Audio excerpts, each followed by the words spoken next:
وعلیکم السلام ورحمۃ اللہ وبرکاتہ. کیسے ہیں سیف الرحمان صاحب؟ بارک اللہ فیکم. جی میرا نام جواد ہے اور مجھے 2 سوال پوچھنے تھے.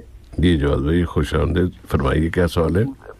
پہلا سوال یہ ہے کہ جو شکرانے کا سجدہ ہوتا ہے اور شکرانے کے 2 رکعت ہوتے ہیں, کیا یہ اسلام سے جائز ہے یا نہیں ہے؟ کیونکہ میں نے سنا ہے نہیں ہے, اور اگر ہے یا اللہ خیر, یہ کس نے کیا دیا نہیں ہے؟ میں نے سنا ہے بس, تو اچھا. اگر کچھ وضاحت مل جائے گی تو جی ضرور ضرور ضرور. اور دوسرا سوال یہ ہے کہ جو قرآن میں سجدے ہوتے ہیں, اگر کس صورت میں کرنا چاہیے وہ سجدے؟ مطلب اگر ہم کبھی ریڈیو پہ بھی سنتے ہیں قرآن اور سجدے کی آیت آتی ہے تو اس کو کیسے سجدہ کرنا ہے, اور اگر مس ہو جاتا ہے تو اس وقت میں کچھ سزا وغیرہ کچھ ہے یا نہیں؟ نہیں, موقع مل جائے سجدہ کر لیں, نہیں ملا کوئی بات نہیں. اچھا. ہاں, اللہ کے رسول کا ہی طریقہ رہا ہے. لیکن مولانا اس کے انشاءاللہ انتظار کیجیے گا. میں تو ایسی جو بات فوری طور پہ جو میرے ذہن میں آتی ہے میں ساتھ میں بول پڑتا ہوں, یہ میری شاید کمزوری بھی ہے, اور لیکن مولانا میری اس میں حوصلہ افزائی بھی کرتے ہیں, لیکن اس لیے بس چل رہی ہے. مطلب کچھ پکڑ ہے اس کے لیے تو بس نہیں انشاءاللہ تعالیٰ کوئی پکڑ نہیں ہے. اللہ کے رسول کا حضرت عمر بن خطاب کا واقعہ مجھے یاد آ رہا ہے, لیکن مولانا بتائیں گے تو زیادہ اچھا لگے گا.